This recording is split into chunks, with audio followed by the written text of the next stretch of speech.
ആദ്യത്തെ 5 വാക്യത്തിലേക്ക് നമ്മുടെ ശ്രദ്ധ ഒന്നുകൂടെ പോകാം. Romans chapter 5, first 5 verses. Let us turn our attention back to the epistle of Romans chapter 5, 1 through verses 1 through 5. Therefore, since we have been justified through faith, we have peace with God through our Lord Jesus Christ, through whom we have gained access by faith into his grace in which we now stand. And we boast in the hope of the glory of God. Not only so, but we also glory in our sufferings, because we know that suffering produces perseverance, perseverance character, and character hope. And hope does not put us to shame, because God's love has been poured out into our hearts through the Holy Spirit who has been given to us. Amen. Thank you. മലയാളത്തിൽ നമുക്ക് സാവകാശം പോലെ വായിക്കാം. നമ്മൾ കഴിഞ്ഞ 2 ആഴ്ചയായി ചിന്തിച്ചു വന്നത് നീതീകരണം, ജസ്റ്റിഫിക്കേഷനിലൂടെ നമുക്ക് സൗജന്യമായി നൽകിയ ആ ഇൻക്രെഡിബിൾ ബ്ലെസ്സിങ് എന്താണ് എന്നുള്ളതാണ്. Last week we were thinking about the incredible blessings through justification by faith. നിങ്ങൾ ഓർമ്മ ഉണ്ടാകുമെന്ന് ഞാൻ വിചാരിക്കുന്നു. കഴിഞ്ഞ ആഴ്ചയിൽ നമ്മൾ പറഞ്ഞ കാര്യങ്ങൾ റിഫോർമേഷനുമായിട്ട് ബന്ധപ്പെട്ടായിരുന്നു. Last week we were thinking about matters related to reformation. ഒരു സന്തോഷ വാർത്ത, പല രാജ്യത്തിൽ നിന്ന് നമ്മുടെ സൈറ്റിൽ നിന്ന് പ്രസംഗം കേട്ടിട്ട് എന്നെ ആൾക്കാർ വിളിച്ചു കേട്ടു. There is a good thing in many places, in different parts of the world. People called us after hearing the message last week. എനിക്ക് തോന്നുന്നു 5-6 രാജ്യത്തിൽ നിന്ന് വിളിച്ച് നമ്മുടെ കൊച്ചു സൈറ്റിൽ നിന്ന് അവരത് കേട്ടെന്നുള്ളതാണ്. ദൈവത്തിന് സ്തോത്രം. Almost around 5 different countries people called me, and I thank God and praise his name. ഒരാൾ എന്നോട് പറഞ്ഞു, ഇനി മാർട്ടിൻ ലൂതറിനെ പറ്റി തന്നെ ഒന്ന് പ്രസംഗിക്കാവോ ഒന്നുകൂടെ ചോദിച്ചു. And one person submitted a request to preach just about Martin Luther. ഇനിയും കർത്താവ് വന്നില്ലെങ്കിൽ നമുക്ക് അടുത്ത 31st പറയാം. If God willing, if God's second coming tarries, next October 31st, it might continue. Okay. ഇതിനെല്ലാം കാരണമായത് justification by faith in Christ alone ഇതായിരുന്നു. All these things are happening or happened by only because of the justification by faith alone. Faith in Christ alone. Faith in Christ alone. വളരെ ശ്രദ്ധയോടെ ഞാൻ ആ പറഞ്ഞ 5 കാര്യങ്ങൾ ഒന്നുകൂടെ ഓർത്ത് പറഞ്ഞിട്ട് വളരെ പെട്ടെന്ന് എനിക്ക് മുന്നോട്ട് പോകണം. 11ാം വാക്യം വരെ 1-2 ആഴ്ച കൊണ്ട് ഈ ഭാഗം തീർക്കണമെന്നാണ് എൻ്റെ മനസ്സിലെ ആഗ്രഹം. നമ്മൾ ചിന്തിച്ചു വന്നത് ഇതായിരുന്നു. ഒന്നാമത്തെ peace with God, second one access to God, 3 hope in God, 4 love of God, 5 spirit of God. ഈ 5 കാര്യങ്ങൾ ജസ്റ്റിഫൈഡ് ആകുമ്പോഴേ ഒരു ദൈവ പൈതലിന് സൗജന്യമായി ആ നീതീകരണത്തിന്റെ പാക്കേജിൽ കർത്താവ് തരുന്നതാണ്. We are being received 5 incredible blessings by justification by faith in Christ alone. One is peace with God, second one is access to God, and the third one is hope in God, and the fourth one is the love of God, and the fifth one is we have his spirit within us. Yeah, spirit of God. Spirit of God. വളരെ ഗൗരവത്തോടെ അതിനകത്ത് 3ാമത്തെ വിഷയത്തിലേക്ക് ഞാൻ പോവുകയാണ്. നമ്മൾ last പറഞ്ഞു നിർത്തിയത് ആ ആക്സസിന്റെ പ്രത്യേകത, ആക്സസ് ടു ഗോഡ് എന്നതിന് അത് ഒരു എന്താ പറയാ യോഗ്യതയില്ലാത്ത സ്ഥാനത്ത് നൽകിയതാണ്. അത് സ്പിരിച്വൽ ആക്സസ് ആണ്, അത് കോൺസ്റ്റന്റ് ആക്സസ് ആണ്. ആ ആക്സസ് എന്നുള്ളത് ഇപ്പോൾ വരാനുള്ളതിനെ നോക്കിയുള്ള ഒരു ആന്റിസിപ്പേറ്ററി ആക്സസ് ആണ്. അതിനെ ഹീബ്രു എഴുത്തുകാരൻ പറഞ്ഞേക്കുന്നത് draw near to the Lord എന്ന്. ആ ആക്സസിന് പകരം ഒരു വാക്ക് ഉപയോഗിച്ച് പറഞ്ഞിരിക്കുന്നു. ഇത് പറഞ്ഞാണ് നമ്മുടെ സന്ദേശം അന്ന് നമ്മൾ നിർത്തിയത്. Last week we stopped thinking about access, and we meditated about that access, that it is a permanent access and it is a constant access, and which leads to an anticipatory access. അതിനെ എബ്രായ ലേഖനകാരൻ പറഞ്ഞേക്കുന്നത് near to the Lord, അടുത്ത് വരിക, അടുത്ത് വരിക. അവിടെ യാതൊരു നിബന്ധനകളും ഇല്ലാതെ വീണ്ടും ജനിച്ചവർക്കെല്ലാം അടുത്തു വരാനായിട്ട് യേശു ക്രൂശിൽ മരിച്ചു എന്ന സന്ദേശമാണ് എബ്രായ ലേഖകൻ നമുക്ക് പറയുന്നത്, നമ്മളോട് പറയുന്നത്. In Hebrews, the writer is exhorting us, come near to God.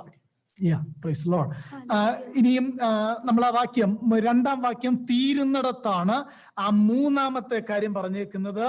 And we rejoice in hope of the glory of God എന്നാണ് നമ്മളോട് വായിക്കുന്നത്. മലയാളത്തിനകത്ത് ആ വാചകം ഇങ്ങനെയാണ് നമ്മൾ വായിക്കുന്നത്: നാം ദൈവ തേജസ്സിന്റെ പ്രത്യാശയിൽ പ്രശംസിക്കുന്നു. Hallelujah. സ്തോത്രം. We rejoice in hope of the glory of God. വാക്യങ്ങളൊന്ന് ഇത് ചെയ്യാമോ? വാക്യങ്ങൾ ഒന്ന് ഓക്കെ, ശ്രദ്ധിച്ചോളൂ. അങ്ങനെയെങ്കിൽ മലയാളത്തിലെ ആ ലാംഗ്വേജിനേക്കാൾ ഇംഗ്ലീഷിൽ നിങ്ങൾ ആ ഭാഗം നോക്കിയേ. ആൻഡ് റിജോയ്സ് എന്നാണ് പറഞ്ഞേക്കുന്നത്. എന്നാൽ മലയാളത്തിലെ ആൻഡ് നമ്മളോട് കാണുന്നില്ല. നാം ദൈവതേജസ്സിന്റെ പ്രത്യാശയിൽ പ്രശംസിക്കുന്നു എന്നാണ് വായിക്കുന്നത്. In English, it has been written like this: and we rejoice in hope of the glory of God. And എന്നുള്ളത് that is a very important word. That conjunction and is very important. കാരണം ഇൻസെപ്പറബിളി മുകളിലത്തെ രണ്ട് കാര്യവുമായിട്ട് ആ and connect ചെയ്യുകയാണ് മൂന്നാമത്തെ കാര്യത്തോട്. The third point is being connected by that conjunction and. അതിന്റെ അർത്ഥം തന്നെ ഞാൻ ആരംഭത്തിൽ പറഞ്ഞൊരു പ്രയോഗം ഓർക്കുന്നോ? ഇതൊരു പാക്കേജ് ആണ്, ഇതിനകത്തുള്ളതാണ് ആൻഡ് എന്ന് പറഞ്ഞ് ഇതിനെ കണക്ട് ചെയ്യുകയാണ്. അതായത് ജസ്റ്റിഫൈഡ് അല്ലാത്ത, ബോൺ അഗെയിൻ അല്ലാത്ത ഒരാൾക്കും ഇതിന്റെ യാതൊരു പ്രയോജനം ഉണ്ടാകുന്നില്ല എന്നതാണ് അതിന്റെ അർത്ഥം. The total meaning of this is, if we are not justified, then there is no benefit from this package. ഇവിടെ നിങ്ങൾ ആ ആദ്യത്തെ 5 വാക്യങ്ങൾ, 1 മുതൽ 11 വരെയുള്ള വാക്യങ്ങൾ വായിച്ചാൽ ഞങ്ങൾ, നാം ഇങ്ങനെ ഈ വാക്ക് ആവർത്തിക്കുന്ന കാണാം. From verses 1 through 5, we can see that we or us, that phrases are being repeated. We, our, ആ വാക്ക് ഇങ്ങനെ ആവർത്തിക്കുന്നുണ്ട്. We, our, that phrase is being repeated. ഒന്നാം വാക്യത്തിനകത്തുണ്ട്, രണ്ടാം വാക്യത്തിനകത്തുണ്ട്, രണ്ടാം വാക്യത്തിനകത്ത് 2 പ്രാവശ്യമുണ്ട്, മൂന്നാം വാക്യത്തിനകത്തുണ്ട്, 6ാം വാക്യം തുടങ്ങുന്ന അങ്ങനെയാണ്. ചുരുക്കി പറഞ്ഞാൽ we, including the writer, പോളിനെയും കൂടെയും ഉൾപ്പെടുത്തി പോൾ പറഞ്ഞേക്കുകയാണ് we are justified. അങ്ങനെയാണ് ആ എഴുത്ത് താഴോട്ട് വരുന്നത് തന്നെ. The writing is followed by including this phrase we. That means Paul is saying that I am also included. So that verses, that phrase we or our is being repeated in all these verses. We is connecting all together. എല്ലാത്തിനെയും കൂടെയും എല്ലാവരെയും കൂടെ ഒരുമിച്ച് connect ചെയ്യുകയാണ്. We is actually including everyone. ഇനി നിങ്ങൾ ആ വാക്യത്തിലേക്ക് നോക്കിയേ, ആ കൺജങ്ഷൻ ചേർത്ത് and we rejoice in the hope of the glory of God. So that we can read that and we have peace with God. No, the second last part of verse 2. And we rejoice in the hope of the glory of God. നാം ദൈവ തേജസ്സിന്റെ പ്രത്യാശയിൽ പ്രശംസിക്കുന്നു. And we rejoice in hope of the glory of God. അവിടെ ആ പ്രശംസിക്കുക എന്ന ആ വാക്കിന് 2 നിലയിൽ ട്രാൻസ്ലേറ്റ് ചെയ്തിട്ടുണ്ട്. ഒന്ന് റിജോയ്സ് എന്ന് ട്രാൻസ്ലേറ്റ് ചെയ്തിട്ടുണ്ട്, 2 എക്സോൾട്ട് എന്ന് ട്രാൻസ്ലേറ്റ് ചെയ്തിട്ടുണ്ട്. Two way that chapter 2, that phrase is explained. One is rejoice and one is exclaim. Exalt. ആ വാക്കിന്റെ അർത്ഥം സൂപ്പർ റിജോയ്സിംഗ് എന്നാണ് ആ വാക്കിന്റെ അർത്ഥം. That phrase's meaning is super joyful or rejoice. അതിന്റെ അല്പം കൂടെ പറഞ്ഞാൽ, ഈ പുതിയ നിയമത്തിനകത്ത് നീതീകരിക്കപ്പെട്ട ഒരുവന്റെ ഏറ്റവും വലിയ ആനന്ദം എന്നുള്ളത് അവന്റെ ആന്റിസിപ്പേറ്ററി ഹോപ്പാണ്. അതാണ് സൂപ്പർ റിജോയ്സിംഗ് ആയിട്ട് ആ 2ാം വാക്യത്തിന്റെ എൻഡിങ്ങിൽ എഴുത്തുകാരൻ എഴുതി വെച്ചേക്കുന്നത്. We have an anticipatory hope. That is the super rejoicing factor who has been justified by faith. അങ്ങനെയല്ലേ എഴുതിയേക്കുന്നത്? and we rejoice in hope of the glory of God എന്ന ആ റിജോയ്സ് അല്ലെങ്കിൽ ആ എക്സോൾട്ട്, സൂപ്പർ റിജോയ്സിംഗ് എന്ന് പറഞ്ഞ് നമ്മുടെ പ്രത്യാശയിലുള്ള ആനന്ദത്തെ എഴുത്തുകാരൻ എഴുതുകയാണ്. We can see here we rejoice or exalt. That exceeding joy is being replicated in these verses. അവിടെ ഈ റിജോയ്സ് എന്നുള്ളത് 3 പ്രാവശ്യം 11 വരെയുള്ള വാക്യത്തിനകത്തുണ്ട്. Till verse 11, that phrase rejoice can be seen. 2ാം വാക്യത്തിനകത്തുണ്ട്. If we can see in verse 2, verse 3-കകത്തുണ്ട്. we can see that phrase rejoice in 3. 11ാം വാക്യത്തിനകത്തുണ്ട്. Again in the verse 11. അത് ഞാൻ ഒടുവിൽ ദൈവം അനുവദിക്കുന്ന പക്ഷം പറയാം. നമുക്ക് പെട്ടെന്ന് ഈ വേദഭാഗത്തിലേക്ക് തന്നെ വരാം. അങ്ങനെയെങ്കിൽ നോക്കിയേ, ഇവിടെ ഹോപ്പിനെ പറ്റിയാണ് പറഞ്ഞേക്കുന്നത്. ഒരു പ്രത്യാശയും ഇല്ലാതിരുന്ന നമ്മൾ എന്നാണ് തിരുവെഴുത്ത് നമ്മളെ പറ്റി പറയുന്നത്.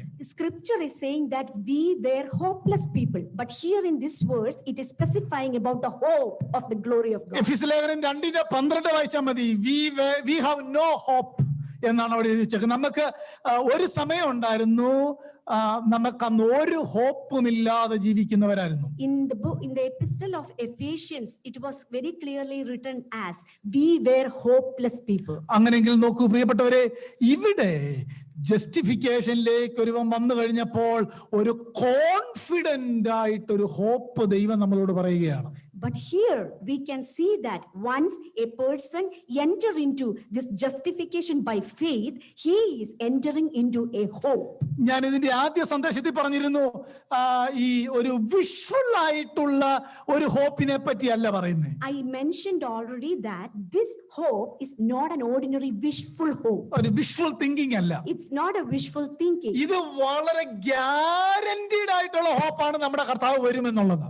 The second coming of our Lord Jesus Christ is a guaranteed hope. അതായത് ആ വാക്കിന്റെ അർത്ഥം a confident expectation of what is going to happen in the future. അതാണ് ആ വാക്കിന്റെ അർത്ഥം.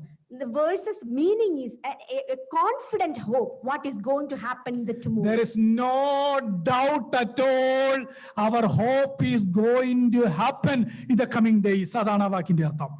ഒരു സംശയവുമില്ല, വരാൻ പോകുന്ന ദിവസങ്ങളിൽ വ്യക്തമായും ശക്തമായും നടക്കാൻ പോകുന്ന ഒരു കാര്യത്തിന്റെ that is our assurance. ഉറപ്പാണ്, നമ്മുടെ ഉറപ്പാണ്. We can see that there is an assurance that the second coming of our Lord Jesus. ഇവിടെ വാസ്തവത്തിൽ വളരെ ശ്രദ്ധിച്ച് വ്യാഖ്യാനിക്കേണ്ട ഒത്തിരി പദങ്ങൾ അതിനകത്തുണ്ട്. We can see here we need to explain very clearly certain phrases. ഇവിടെ ജസ്റ്റിഫൈഡ് ആയ ആളുകളോട് ഉറപ്പായിട്ട് പറയുന്ന ഒരു കാര്യമാണ്, ഗ്യാരണ്ടീഡ് ഹോപ്പ് ആയിട്ടാണ് 2ാം വാക്യത്തിൽ വായിക്കുന്നത്. We can see that the people who are justified by faith, they have a guaranteed hope in the second verse. എന്ന് പറഞ്ഞാൽ 2ാം വാക്യത്തിനകത്ത് തന്നെ ജസ്റ്റിഫിക്കേഷനും ഗ്ലോറിഫിക്കേഷനും ഉണ്ട്. In second verse itself we can see justification as well as glorification. എന്നാൽ 3ഉം 4ഉം വാക്യത്തിനകത്താണ് നമ്മുടെ sanctification, നമ്മുടെ വിശുദ്ധീകരണത്തെ പറ്റി പറഞ്ഞിരിക്കുന്ന വാക്യങ്ങൾ. But in verses 3 and 4 we can see the next step, sanctification. 2ാം വാക്യം മാത്രം വായിച്ചാൽ ജസ്റ്റിഫൈഡ് വിൽ ബി ഗ്ലോറിഫൈഡ് എന്ന് കൺക്ലൂഡ് ചെയ്യുകയും അതിന്റെ എക്സ്പ്ലനേഷൻ ആയിട്ട് 3rd and 4th പറയുകയാണ്, there is a huge responsibility of those who are justified by faith in Christ alone എന്ന് പറഞ്ഞ് 2 വാക്യത്തിൽ അത് വിവരിക്കുകയാണ്. In verse 2 alone we can see that if a person is justified by faith in Christ alone, then our huge responsibility of sanctification is being explained in verses 3 and 4. ഇത് പോളിന്റെ ഈ റോമാലേഖനത്തിന്റെ ഒരു പാറ്റേണിന്റെ ഒരു പ്രത്യേകത കൂടിയാണ്. In the book of Romans, pattern is like this. നിങ്ങൾ romance 8 വന്ന് ഇങ്ങനെ തന്നെ നമുക്ക് കാണാം. We can see if you go to Romans chapter 8, അതിന്റെ 30ാമത്തെ വാക്യം വേഴ്സ് 30 മാത്രം നമ്മൾ വായിച്ചാൽ, Romans chapter 8 verse 30, അതിന്റെ അവസാന ഭാഗങ്ങൾ ഇങ്ങനെയല്ലേ വായിക്കുന്നത്, and those whom he called he also justified, and those whom he justified he also glorified. അവിടെ justified will be glorified എന്നാണ് ആ വാക്യം മാത്രം വായിച്ചാൽ മനസ്സിലാക്കുന്നത്. in Romans chapter 8 verse 30 we can see that those whom he called justified, that person justified will be glorified. അങ്ങനെങ്കിൽ justified കഴിഞ്ഞ glorification ആണ് എന്നൊരു ധ്വനി ആ വാക്യത്തിനകത്തും വരുന്നുണ്ട്. So that we can see that after justification there is a process waiting, that is glorification. Justified will be glorified എന്നാണ് 30ാം വാക്യം. That chapter 8 Romans 8:30 is saying that those who are justified will be glorified. എന്നാൽ verse 28-നകത്താണ് എങ്ങനെയാണ് ജസ്റ്റിഫിക്കേഷനിൽ നിന്ന് ഗ്ലോറിഫിക്കേഷനിലേക്കുള്ള യാത്ര നടക്കുന്നത് നടക്കുന്നത് എന്നതിന്റെ sanctification process ആണ് verse 28. But in Romans chapter 8:28, we can see that those who are justified, how can they be glorified? That sanctification process is concluded in chapter 8, verse 28. എഫെസ്യ ലേഖനം 2-ാം അധ്യായത്തിനകത്ത് രക്ഷിക്കപ്പെട്ട ആളുകളെ we are seated with Christ എന്ന് പറഞ്ഞിട്ട് താഴോട്ട് പറഞ്ഞേക്കുകയാണ് we have a huge responsibility. അതാണ് പോളിന്റെ എഴുത്തിന്റെ ഒരു ശൈലി തന്നെ. Paul's writing is in this way. In Ephesians chapter 2, he is beginning that chapter by saying that those who are justified, he has been seated them with him. But the next verse is very clearly saying the responsibility of a person who is justified by faith alone. ഫിലിപ്പിയ ലേഖനം 1-ാം അധ്യായത്തിൽ വായിക്കുന്ന നിങ്ങളിൽ നല്ല പ്രവൃത്തി ആരംഭിച്ചവൻ ക്രിസ്തുവിന്റെ നാളോളം അതിനെ തികയ്ക്കുമെന്ന് പറഞ്ഞാൽ രക്ഷയിൽ നമ്മളിൽ ആരംഭിക്കുന്ന ആ ദൈവാത്മാവിന്റെ പ്രവർത്തനത്തിലൂടെ നമ്മൾ സെറ്റപ്പാർട്ടായിട്ടുള്ള ഒരു ജീവിതം നയിക്കുക എന്നതാണ് സാന്റിഫിക്കേഷൻ എന്ന വാക്കുകൊണ്ട് അർത്ഥമാക്കുന്നത്. Ephesians chapter 2, we can see that Philippians, he who began a good work in you will carry it on to completion until the day of Jesus Christ. That means once a person is justified, a process is there. We need to take care of it. That is called sanctification. ആ sanctification എന്ന് പറഞ്ഞാൽ to be separated എന്നാണ് അതിന്റെ അർത്ഥം. Sanctification, that means to be separated. Praise the Lord. Hallelujah. Justified ആയ ഒരുവൻ anticipatory ഹോപ്പിലേക്ക് യാത്ര ചെയ്യുമ്പോൾ വളരെ സെറ്റപ്പാർട്ടായിട്ടുള്ള ഒരു ജീവിതം നയിക്കണമെന്നും അതിന്റെ ഉത്തരവാദിത്തങ്ങളുടെ നീണ്ട രേഖയാണ് ലേഖനത്തിനകത്ത് മുഴുവൻ നൽകിയിരിക്കുന്നത് എന്ന കാര്യം നമ്മൾ മറന്നു പോകരുത്. We never forget that to the anticipatory hope of God, if a person wants to walk, that person should be set apart. നമുക്ക് പെട്ടെന്ന് റോമൻസ് 5-ലേക്ക് തന്നെ ഒന്ന് വരാം. Let us turn back our attention to Romans chapter 5. 2-ാം വാക്യം ഒടുവിൽ Paul തുടങ്ങുന്നത് അതിന്റെ verse 2, the ending with the word hope. ഹോപ്പ് പറഞ്ഞാണ് 2-ാം വാക്യം തീരുന്നത്. In Romans chapter 5 verse 2 is ending by saying this phrase hope. അങ്ങനെയല്ലേ വായിക്കുന്നേ? Rejoice in hope of the glory of God. 4-ാം വാക്യം 5-ന്റെ 4 തീരുന്നത് ഹോപ്പ് പറഞ്ഞാണ്. In chapter 5 verse 4 also is ending by stating hope of സിദ്ധത പ്രത്യാശയെയും ഉളവാക്കുന്നു. Did you see that verse? Character produces hope. 5-ാം വാക്യം ആരംഭിക്കുന്നതും hope പറഞ്ഞാണ്. Again verse 5 is starting by saying and hope. എന്ന് പറഞ്ഞാൽ the beginning of verse 5 is hope. The ending of verse 4 is hope. The ending of verse 2 is hope. ഇതിന്റെ ഇടയിലാണ് സാന്റിഫിക്കേഷനിലൂടെ നമ്മളെ ഒരുക്കുന്നത്. Justified ആയിട്ടുള്ള ഒരുവൻ സാന്റിഫിക്കേഷനിലൂടെ പോകുന്നു.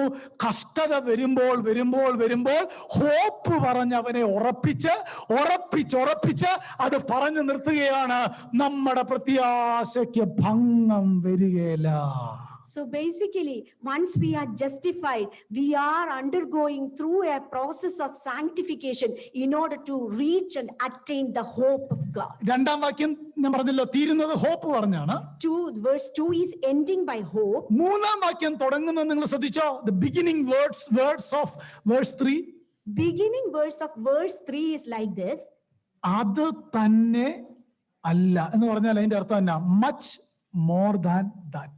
The chapter 5 verse 3 is starting by stating like this, and not only so, but ഈ പോളിന്റെ ഈ little usage we can find multiple times in this letter. ഈ ലെറ്ററിൽ പോളിന്റെ ഈ more than that, also, much more, and we ആ പദങ്ങൾ ആവർത്തിച്ച് ഈ റോമാലേഖനത്തിൽ നമ്മൾ വായിക്കുന്നുണ്ട്. In this book of Romans, this Paul was writing many times. He keeps repeating not only but also these phrases, and also these phrases are he keeps repeating. ഈ അത് തന്നെയല്ല much more than that എന്ന് പറഞ്ഞാൽ അതിന്റെ അർത്ഥം ഈ ഇനിയും പറയാൻ പോകുന്ന കാര്യങ്ങളും വളരെ പ്രാധാന്യതയുള്ളതാണ് എന്ന് സൂചിപ്പിക്കുകയാണ്. He is specifying a adjective like this, and not only so, he is saying something important. Very important thing is being continued. നിങ്ങൾ മൂന്നാം വാക്യത്തിനകത്ത് അത് തന്നെയല്ല എന്ന് വായിക്കുന്നുണ്ട്. We can see that phrase, and not only so. പത്താം വാക്യത്തിനകത്ത് ഒമ്പതാം വാക്യത്തിനകത്ത് much more എന്ന് വായിക്കുന്നുണ്ട്.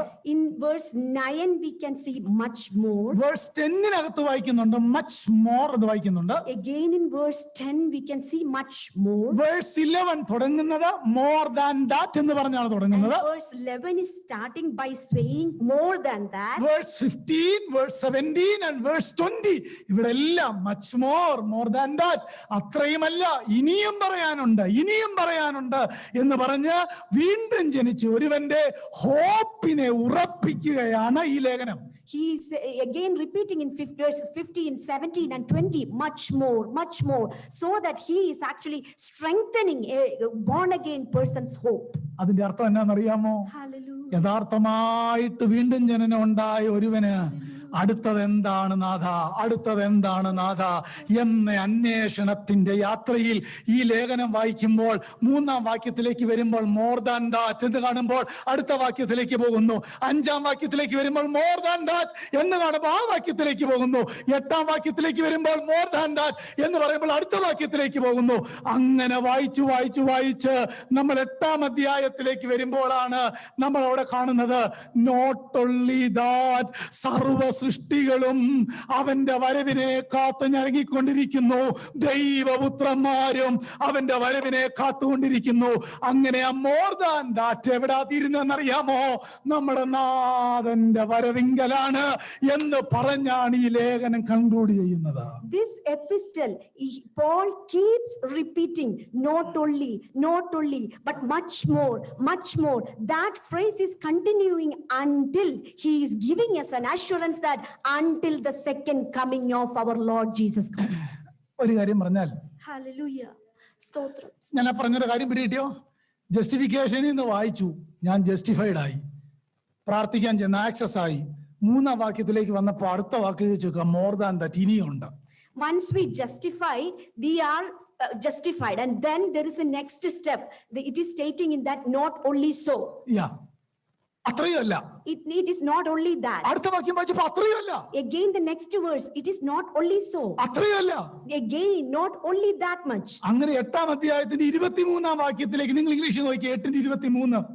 And then we are reaching almost Romans 8. And not only the creation, but we ourselves who have the first fruit of the spirit എന്ന് പറഞ്ഞാൽ ഞങ്ങളും ഗ്രോണിങ്ങിലാണ് എന്ന് പറഞ്ഞ അവിടെ എത്തണ ഒരുവൻ, അതാണ് ക്രിസ്ത്യാനിറ്റിയുടെ ഒടുക്കം എന്ന് പറയുന്നത്.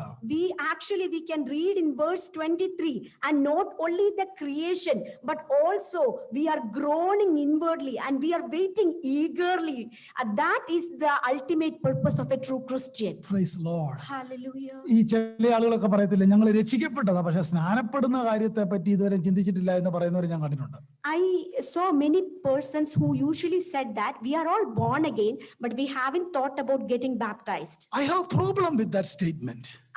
I have problem. If he is truly born again, he will read another verse more than that.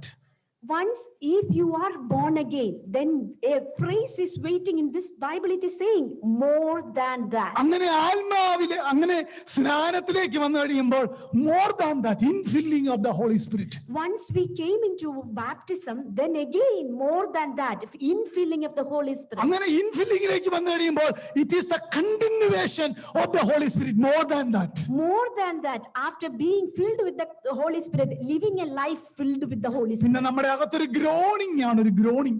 And then again more than that, there is a groaning. ഒരു ഞരക്കമാണ് നമ്മുടെ അകത്ത്. Inwardly there is a groaning. ആ ഞരക്കം ഗ്ലോറിയിലേക്ക് ചെല്ലുന്നിടം വരെ ഉണ്ടായിരിക്കും. അതാണ് ഈ ഫ്രേസിന്റെ പ്രത്യേകത. More than that. എന്നെ കേൾക്കുന്ന എല്ലാവരോടും പറയാം, പുസ്തകം വായിക്കുമ്പോൾ ആ മോർ ദാൻ എന്ന് പറയുമ്പം താഴോട്ട് നോക്കണം. താഴോട്ട് നോക്കി നമ്മുടെ ഗ്ലോറിഫിക്കേഷനിൽ എത്തുന്നിടം വരെ നമ്മൾ ചെല്ലണം. അവിടെയാണ് അതിന്റെ അതിന്റെ കൾമിനേഷൻ ഞാൻ എന്റെ കർത്താവിനെ വാഴ്ത്തുന്നു. So whoever is reading the scripture always go one after another, more than that, more than that. We have to grow until we reach that glorification process. അന്നേരം ഒരു മോർ ദാൻ കഴിയുമ്പോൾ നമുക്ക് എക്സൈറ്റഡ് ഉണ്ടാകണം, right?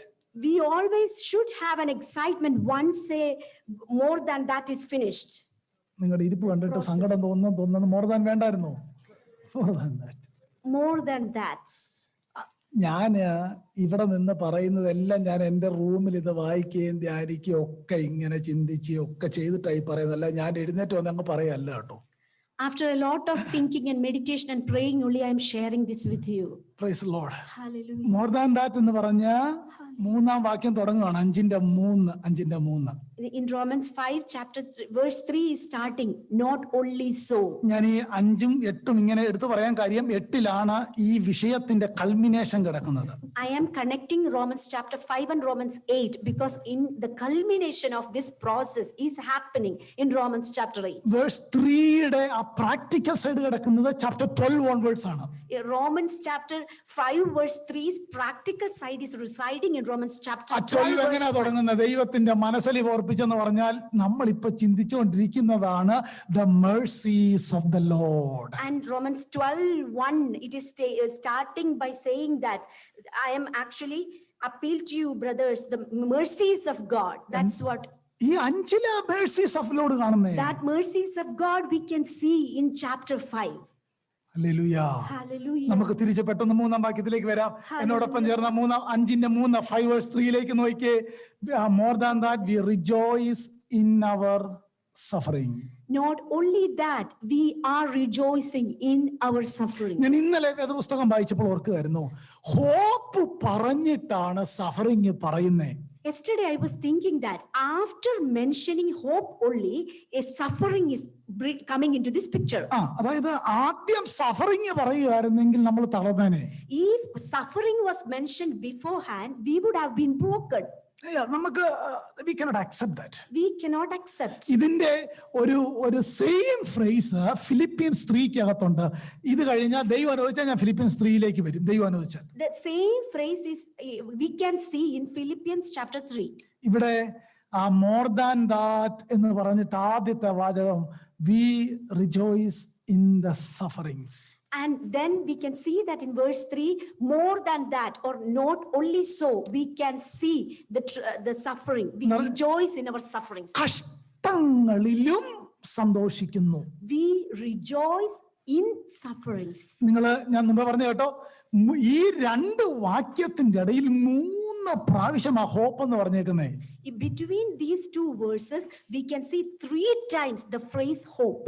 Praise the Lord. Hallelujah. അതിന് വളരെ വിശാലമായ അർത്ഥമുണ്ട്. There is a broader meaning for that hope. ഇവിടെ സഫറിംഗ് എന്നല്ല, സഫറിങ്സ് ട്രിബുലേഷൻസ് എന്നാ കൊടുത്തേക്കുന്നേ. We can see this is not suffering is in singular verb, but it is sufferings and tribulations. ഇതിന്റെ ഒരു വിശദീകരണമാണ് 1 Peter chapter 1 verse 6. In this explanation we can see in first Peter chapter 5 1 verse 6. അവിടെയും പറയുന്ന കാര്യങ്ങൾ നിങ്ങൾ നോക്കിക്കേ. അതിൽ നിങ്ങളിപ്പോൾ wherein you greatly rejoice, though now for a season if need be you are in heaviness through manifold temptations. അവിടെയും ആ സഫറിങ്ങിനകത്തെ ഒരു പ്ലൂറാലിറ്റി നിങ്ങൾ കണ്ടോ? Sufferings. We can see in first Peter also, we can see that sufferings, it is a plural എന്ന് പറഞ്ഞാൽ verb. നമ്മുടെ മലയാളത്തിൽ പറഞ്ഞൊരു ഫ്രേസ് ഉണ്ട്, ഒന്നിന് പുറകെ മറ്റൊന്ന്. We usually say in Malayalam, one after another. ഒന്നങ്ങോട്ട് മാറിക്കഴിയുമ്പോൾ അടുത്തതൊന്ന്. When one moved, the next one is waiting. നമ്മൾ തിരുവെഴുത്ത് വായിച്ചാൽ God brings tribulations എന്നാണ് മനസ്സിലാക്കുന്നത്.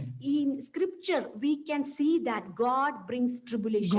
God allows tribulations. God allows tribulations. നമ്മുടെ bad choices കൊണ്ട് അതുണ്ടാകാം. It can happen due to our bad choice. നമ്മുടെ ഫ്രണ്ട്സിന്റെ bad choices കൊണ്ടുണ്ടാകാം. Through our friends' bad choice also we can suffer. Nevertheless, tribulations is there. No matter what, there will be a tribulation. ഇവിടുത്തെ വാക്ക് കണ്ടോ? അതുകൊണ്ട് കഷ്ടങ്ങളിലും ഞങ്ങൾ സന്തോഷിക്കുന്നു. അതിനു മുമ്പ് ഓർക്കേണ്ടത് പ്രത്യാശ പറഞ്ഞിട്ടാണ് ട്രിബുലേഷൻസ് എന്ന വാക്ക് പറഞ്ഞേക്കുന്നേ. We can see that not only that, but we rejoice in our sufferings. But here, this one was mentioning, after mentioning the hope of the glory of God. ആ സഫറിങ്സ്, ട്രിബുലേഷൻ എന്ന വാക്കിന്റെ അർത്ഥം great going under great pressure എന്നാണ് ആ വാക്കിന്റെ അർത്ഥം. Sufferings or tribulations, that meaning is going beyond the measure of pressure. ഈ വാക്യത്തെ എല്ലാം കൂടെ ചേർത്ത് പറഞ്ഞാൽ എങ്ങനെ ഇരിക്കും? Everyone who is justified 100% there is a tribulations in their life. The sum and substance of this verse means those who are justified, they will have to go through certain tribulations or certain trials. ഇത് അമേരിക്കയിലെ popular ഗോസ്പലിനെതിരാണ് അല്ലേ? This is usually against the popular gospel in the America. Anti prosperity gospel. This can be called as anti-prosperity gospel. Right? എത്ര clear ആയിട്ട് എഴുതി വെച്ചേക്കുന്ന tribulation അല്ല, tribulations, How sufferings. Peter എഴുതി വെച്ചേക്കുകയാണ് sufferings. But how clearly it has been written throughout scriptures, tribulations, sufferings, we can see in many places. നമ്മുടെ hope guaranteed ആയിട്ടിരിക്കുന്ന പോലെ തന്നെ സഫറിങ്സും ഗ്യാരണ്ടീഡ് ആണ്. As sure as our hope is guaranteed, the tribulations or difficulties are also. നമ്മുടെ കർത്താവ് വരും എന്ന ആ ഉറപ്പ് പോലെ തന്നെ വേദനകൾ ഇതിനകത്തുണ്ട് എന്നാണ് പോൾ പറയുന്നത്. അവിടെയും പോൾ എഴുതാൻ നേരത്തുണ്ടല്ലോ, ഇൻക്ലൂഡിങ് മീ എന്നാ വായിക്കുന്ന, we rejoice in the suffering. പോളിനെ മാറ്റി നിർത്തി അല്ല പറയുന്നേ, വി റിജോയ്സ് ഇൻ സഫറിങ്സ് എന്നാ വായിക്കുന്നേ. We can see that Paul was not excluding himself. He is saying that those who are justified, including myself, we rejoice in our sufferings. Sufferings in every kind. Or in all aspects of sufferings, in every kind we are going to rejoice. Physical ആകാം, emotional ആകാം, professional ആകാം, relational ആകാം, അവിടെ ഉണ്ട്. We can see it can be professional or either way. In all ways, we can actually rejoice in all areas of our sufferings. Praise the Lord. Amen. അവിടെ we rejoice in our suffering. കണ്ട, അവർ എന്നൊരു വാക്ക് വന്നേക്കുന്നുണ്ട്, we rejoice in our suffering. In that verse, we can see that phrase, our sufferings. We rejoice in our ആ sufferings. വീട് pronoun തന്നെയാണ്, same group ആണത്. We and our is actually exactly the pronoun. Praise the Lord. എന്നിട്ട് അവിടെ ആ മൂന്ന് കാര്യം നമ്മൾ അറിയണം എന്ന് പോൾ നമ്മളോട് പറയുകയാണ്. മൂന്നാം വാക്യത്തിൽ we have to understand three things. Those who are traveling to the glorification, we should know three things. We should all should be aware of three things. Those who are going through the process of sanctification. എങ്ങനെ how we going to exalt in our tribulations എന്നതാണ് മൂന്നാം വാക്യം.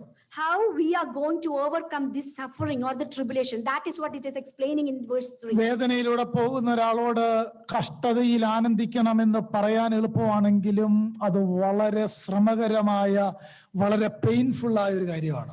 If a person is going through difficulties or sufferings, it is very easy to be joyful through the sufferings, but it is very painful to go through that feelings. നിങ്ങൾ ആ വാക്യത്തിലേക്ക് നോക്കിയേ. Suffering produces perseverance. വാക്യം കണ്ടോ? We can see that suffering produces perseverance or endurance. Endurance എന്ന് പറഞ്ഞാൽ എന്താ? കഷ്ടത സഹിഷ്ണുതയെ ഉളവാക്കുന്നു. Suffering produces endurance. ഈ സഹിഷ്ണുത എന്ന വാക്കിന്റെ അർത്ഥം, The word meaning of endurance or patience. ഞാൻ ഇടയ്ക്ക് ഒത്തിരി കാലമല്ലേ ഗ്രീക്ക് പറഞ്ഞിട്ട് ഹുപ്പോമുനെ, the word used ഹുപ്പോമുനെ.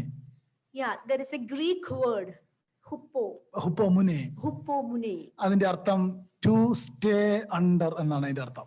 To stay under, that is the Greek word's meaning. To remain under എന്നാണ് അതിന്റെ അർത്ഥം. To remain under. അങ്ങനെങ്കിൽ ആ രണ്ട് വാക്യത്തിന്റെ അർത്ഥം എന്നാണെന്നറിയാമോ? കഷ്ടത, സഹിഷ്ണുത എന്ന് പറഞ്ഞാൽ ജീവിതത്തിലുണ്ടാകുന്ന വേദനകൾ കർത്താവിന്റെ സന്നിധിയിലേക്ക് നമ്മളെ കൊണ്ടുവരുന്നു എന്നാണ് ആ വാക്യത്തിന്റെ അർത്ഥം. The word meaning of that phrase is knowing that suffering actually brings under God. That is produces endurance. കഷ്ടതയിലേക്ക് ദൈവം നമ്മളെ കൊണ്ടുവന്നിട്ട് തന്റെ സന്നിധിയിൽ വന്നിട്ട് he is molding us from there. Through that suffering, we are bringing under the control of God and we are being molded by God. പ്രിയപ്പെട്ടവരെ, നമ്മളൊക്കെ ഇവിടെ ഇരിക്കാനായിട്ടുള്ള ഒരു കാര്യം എന്നാണെന്നറിയാമോ? നമ്മുടെ ജീവിതത്തിൽ ദൈവം അനുവദിച്ച ട്രിബുലേഷൻസ് ആണ്. Do you know, our beloved members, why we are all being seated here? Many times in our life, many sufferings God allowed. Through those situations and circumstances, we are able to gather here. നമ്മൾ പ്രതികരിക്കേണ്ടിടത്തും ശാന്തമായത് എന്നാണെന്നറിയാമോ? ആ suffering produces endurance. Do you know why we became silent when we need to retaliate? Because the suffering produces endurance. ദൈവത്തിന്റെ കീഴിലേക്ക് suffering എന്നെ കൊണ്ടുവന്നു. Suffering produces endurance. Suffering brought me under God. Suffering produces endurance. നമ്മളെയൊക്കെ കർത്താവ് ശരിയാക്കിയത് അങ്ങനെയാണ്. കൃത്യമായിട്ട് എഴുതി വെച്ചേക്കുക, justified ആയ ഒരുവന്റെ ഉള്ളിലേക്ക്, കുടുംബത്തിലേക്ക് തമ്പുരാൻ അവനെ തമ്പുരാന്റെ കീഴിലേക്ക് കൊണ്ടുവരാനായിട്ട് ചില കാര്യങ്ങൾ ചെയ്യുന്നു. അവിടെ ഞാൻ വന്നു കഴിയുമ്പോൾ എന്നിൽ ദൈവം വർക്ക് ചെയ്യാനായിട്ട് തുടങ്ങുന്നു. അങ്ങനെ വർക്ക് ചെയ്യുന്ന ആദ്യത്തെ ഫ്രൂട്ടാണ് suffering produces endurance. Once we are justified, God is actually bringing us into through certain sufferings, because God wants us to be under him so that we can produce, that suffering can produce endurance. നിങ്ങൾ ആ മൂന്നാം വാക്യം തുടങ്ങുന്നത് കണ്ടോ? Knowing the suffering produces endurance. We have to know that. അതാണ് അതിന്റെ അർത്ഥം. The word meaning, that literal meaning of that verse is, we have to be aware that the tribulation or suffering worketh patience. Knowing, അതറിയണം. We have to be aware. Romans 8:28 വായിക്കുന്നത്, that we know that all things work together for goods. That we know that എന്ന് പറഞ്ഞാണ് അവിടെ വായിക്കുന്നത്. We are reading in Romans chapter 8 verse 28 also, and we know that in all things God worketh for the good of those who love him, who have been called according to his purpose. Suffering produces perseverances. We can see here, suffering produces perseverance. Friends, praise the Lord. Endurance. Amen. അതിന്റെ ആ order കണ്ടോ? അങ്ങനെ ആ എൻഡ്യൂറൻസിലേക്ക് നമ്മൾ വന്നു കഴിയുമ്പോഴാണ് endurance produces bright character. Amen. That process, that life cycle, we can see that suffering produces endurance, and that endurance produces a character. Bright character. A bright character. അങ്ങനെയാണ് ആ ക്യാരക്ടർ എന്നതിന്റെ ആ മലയാളം വളരെ നന്നായിട്ടാണ് ട്രാൻസ്ലേറ്റ് ചെയ്തിരിക്കുന്നത്. കഷ്ടത സഹിഷ്ണുതയെയും, സഹിഷ്ണുത സിദ്ധതയെയും, സിദ്ധത പ്രത്യാശയെയും ഉളവാക്കുന്നു. ഈ അറിവാണ് വേദനയിലും നിരാശരാകാതെ തമ്പുരാന്റെ സന്നിധിയിൽ ചില കാര്യങ്ങൾ അറിയുന്നത് കൊണ്ട് ആ വേദനയുടെ നടുവിലും സന്തോഷത്തോടെ ജീവിക്കാൻ കാര്യം. ഇതെന്നിൽ ഇങ്ങനെ ചെയ്യുന്നു എന്ന അറിവ് ദൈവവചനത്തിലൂടെ എൻ്റെ അകത്തുണ്ടാകുന്ന കൊണ്ടാണ്. We are rejoicing in our sufferings because we know that these sufferings produces an endurance, and this endurance produces a bright character. The knowing of that, the acknowledgement of that thing makes us to rejoice in our sufferings. Endurance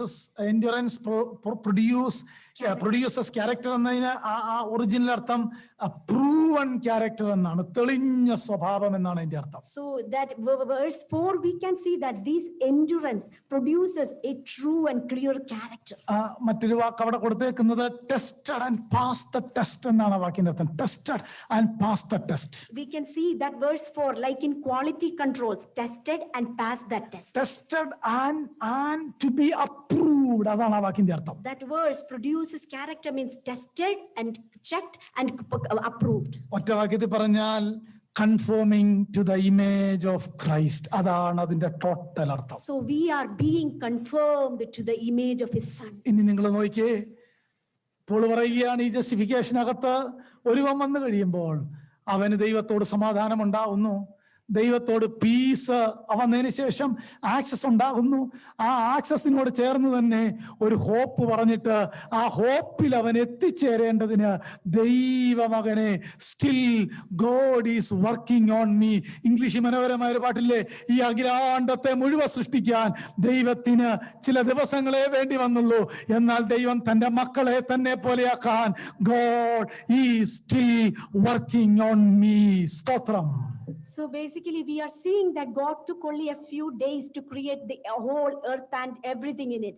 But God is still working in me to be proven as good. Praise the Lord. അങ്ങനെ നോക്കിയേ, ഈ കഷ്ടത, സഹിഷ്ണുത, ആ order എത്ര മനോഹരമല്ലേ ദൈവാത്മാവിനെ എഴുതി വെച്ചേക്കുന്നത്.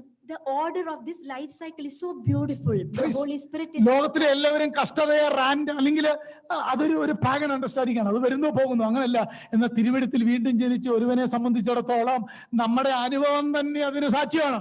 So വീണ്ടും ജനിച്ച ഒരുവനെ സംബന്ധിച്ചിടത്തോളം ഈ പ്രയാസങ്ങളാണ് നമ്മളെ മോൾഡ് ചെയ്ത് പ്രൂവൺ ക്യാരക്ടറാക്കി, നല്ല സ്വഭാവമാക്കി, സിദ്ധ സ്വഭാവമാക്കി തമ്പുരാൻ വന്നാൽ പോകാനായിട്ടുള്ള ആ പരുവത്തിന് എന്നെ ആക്കുന്നു എന്നാണ് 3-ാം വാക്യം. in this world, they are considering suffering will come and go, but that is not based on scripture. But scripture is very clearly giving us an assurance that all the sufferings is molding us in the image of his son Jesus Christ, so that we will get a glorification. അടുത്ത വാചകം ഇങ്ങനെ പോന്നേ, and endurance produces character, and that proven character produces hope.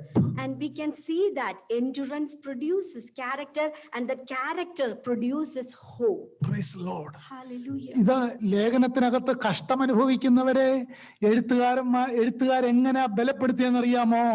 അവർക്ക് വരാൻ പോകുന്ന hope പറഞ്ഞാണ് ബലപ്പെടുത്തിയത്. എബ്രായ ലേഖനം അതിന് ബെസ്റ്റ് എക്സാമ്പിൾ ആണ്. കഷ്ടതയിലൂടെ പോകുന്നവരോട് ഹോപ്പ് പറഞ്ഞാണ് ബലപ്പെടുത്തിയത്. റിഫോമേഴ്സ് ആയിട്ടുള്ള ദൈവദാസന്മാർ കഷ്ടതയിലൂടെ പോയപ്പോൾ അവര് ഹോപ്പ് പറഞ്ഞാണ് മരണത്തിന് വിധേയപ്പെട്ടത്. അങ്ങനെയെങ്കിൽ that proven character produces hope. That we can see in all throughout the epistles, when Christians went through certain sufferings and tribulation, they made them assured that there is a hope is waiting. That hope made them to sustain all throughout their life. സ്തോത്രം. Hallelujah. ഞാന് വാക്കുകളെ conclude ചെയ്യാനായിട്ട് ശ്രമിക്കുന്നു.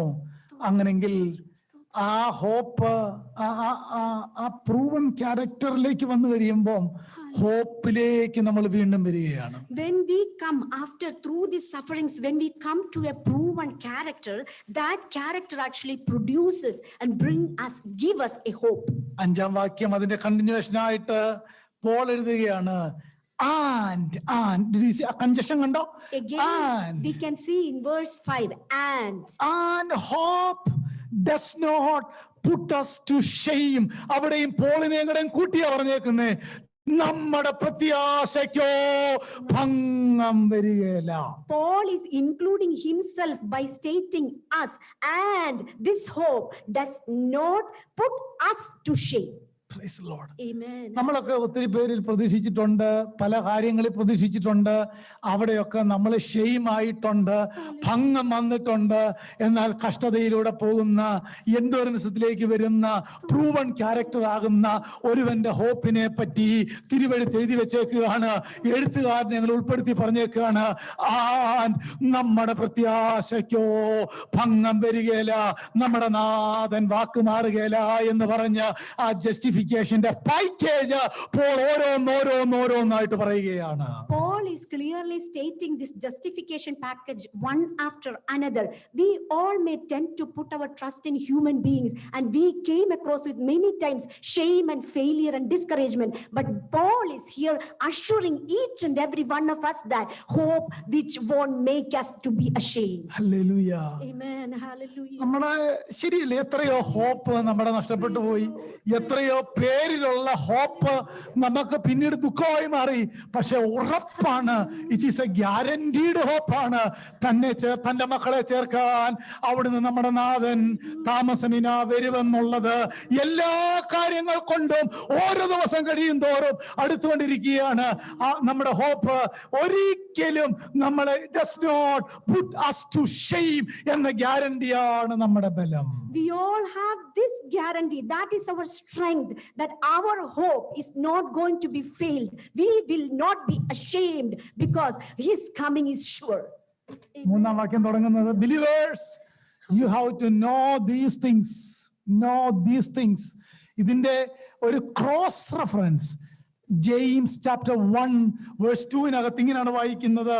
ആ വാക്യം ഇങ്ങനെ, the word knowing അവിടെയും പറയുകയാണ്, അറിയുക എന്നൊരു വാക്ക് ജെയിംസ് 1:2 ഉണ്ട്. Knowing that the testing of our faith produces endurances എന്നാണ് ആ വാക്യവും അവിടെ വായിക്കുന്നത്. A similar meaning we can see in another book, James. We can see that chapter 1, there is a phrase that for you know that the testing of our faith produces steadfastness. 42 സങ്കീർത്തനം 43 സങ്കീർത്തനം നമുക്ക് എല്ലാവർക്കും അറിയാം. We all are very familiar with Psalms chapters 42 and 43. നമുക്കവിടെ ആ 2 സങ്കീർത്തനത്തിൽ 3 പ്രാവശ്യമുള്ള വാക്യമുണ്ട്. There a verse is being repeated 3 times in both these chapters. വാസ്തവത്തിൽ ഈ 2 സാം ഒരു സാം ആയിരുന്നു എന്നാണ് ഞാൻ പഠിച്ചേക്കുന്നത്. I learned that this 42 and 43 Psalms were one Psalm. 42 verse 5, 42 verse 11, 43 verse 5. We can see in 42 and 43 same verses. 5 verses 5, Verses 5, 11 and 5. 11 and 5. നിങ്ങൾ എല്ലാവരും ആ വാക്യത്തിലേക്ക് നോക്കിയേ. എന്റെ ആത്മാവേ നീ വിഷാദിച്ചുള്ളിൽ ഞരങ്ങുന്നത് എന്ത്? ദൈവത്തിൽ പ്രത്യാശ വെക്കുക.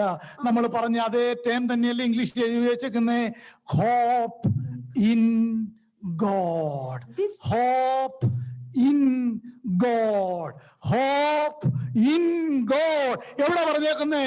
യാത്രയിൽ ദൈവസന്നിധിയിലേക്ക് പോകാൻ ഈ തയ്യാറെടുക്കുന്ന സങ്കീർത്തനക്കാരന്റെ അനുഭവത്തിന്റെ പ്രതിസന്ധിയിൽ പറയുക, എന്റെ ആത്മാവേ നീ വിഷാദിച്ചുള്ളി ഞരങ്ങുന്നത് എന്ത്? ദൈവത്തിൽ പ്രത്യാശ വെക്കുക. അവനെന്റെ ദൈവത്തിൽ പ്രത്യാശ വെക്കുക.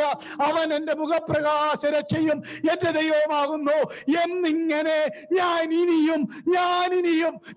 ഇനിയും അങ്ങനെ പറഞ്ഞ് ദൈവത്തെ വാഴ്ത്തുവെന്ന് പറഞ്ഞ hope in God, hope in God, hope in God എന്ന് പറഞ്ഞ ആ സങ്കീർത്തനക്കാരൻ തന്നെ ഉറപ്പിക്കുകയാണ് ആ പാട്ടിനകത്ത്. We can see in Psalms chapter 42 verse 5 and Psalms chapter 42 verse 11 and 43 verse 5. We can see the psalmist is confirming himself, consulting, why are you cast down?